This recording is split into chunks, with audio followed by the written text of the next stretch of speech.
G'day guys, Seeney here. Welcome to another episode on the Australian Wealth channel. And in this video, we are going to be talking about how you can invest for your kids.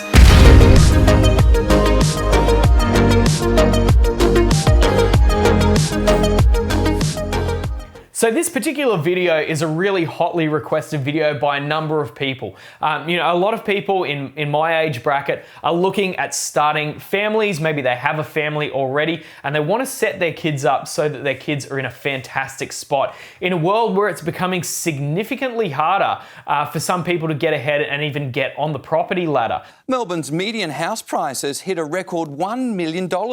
The surge is good news for some, but it's pushing the Australian dream beyond the reach of the city's first home buyers.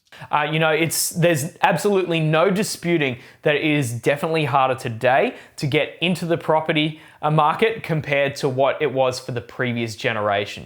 That is just facts. So please make sure you like and subscribe to this channel. Really helps to get this information out to more people. So now before we get started, it's really important to speak to a licensed financial advisor about your specific situation in this case. I don't know your specific situation and therefore I cannot provide advice. This is general knowledge and entertainment. So because this is such an important thing, like setting up a trust for your kid, that's something that's very valuable to you. So you want to make sure you're getting the right advice for that. So go and see a financial advisor. So let's talk about trusts. So this is how you would set up an investment vehicle for your children. So let's start with the definition. A trust is a legally established entity in Australia in which assets are held by one or more trustees, that'll be you, for the benefit of one or more beneficiaries, which will be your kids or your kid, either way. So before you get started, I believe that you legally have to establish this trust. So please speak with a lawyer on this one. They'll be able to guide you in a much better way than I can because I'm not trained in law. It can be a complicated process depending on what you're doing. It involves applying for a TFN and potentially an ABN if you're looking at carrying out business activities under that trust. I'd assume that most people are just looking to put a little bit of money away to invest for their kids' future.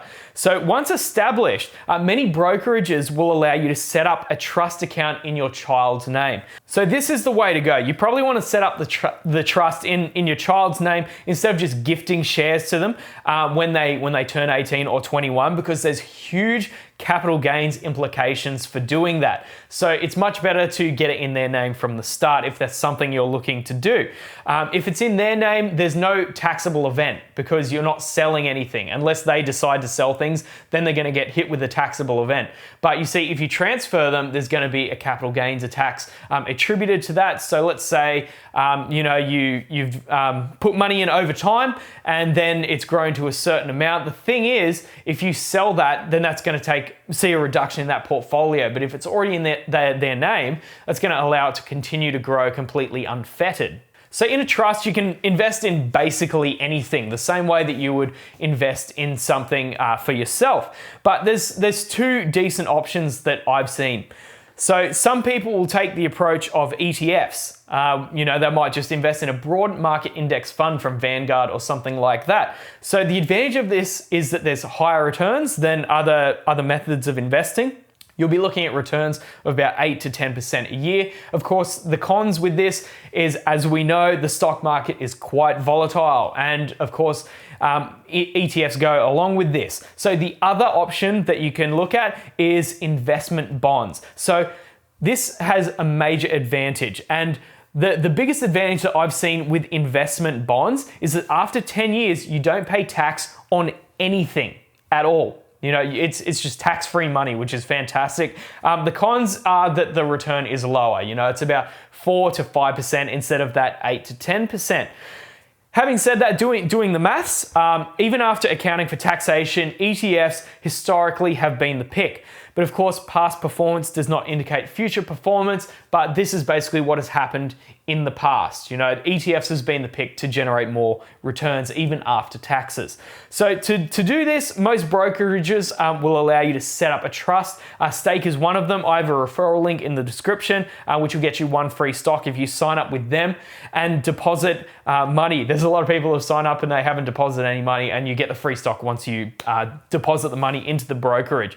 And then once you've set up this trust, then you can invest just as you would a regular account by adding, you know, a few $100s a week to an index fund.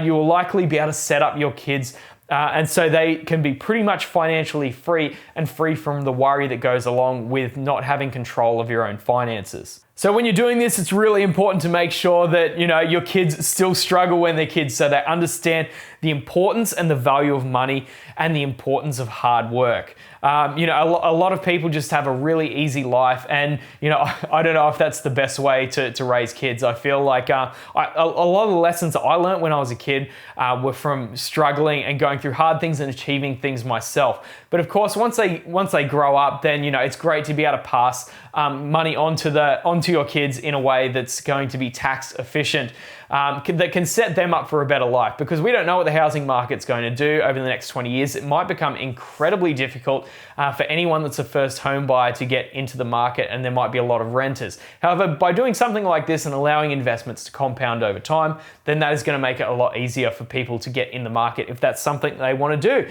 So I hope this sheds a little bit of light on how to set up a trust for your kids and invest for your kids.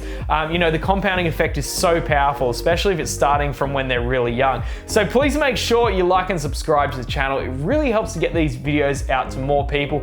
Please let me know if there's any other topics that you'd like me to cover. I'd be happy to have a chat with them on the channel. So thank you guys so much for watching, and we'll see you later.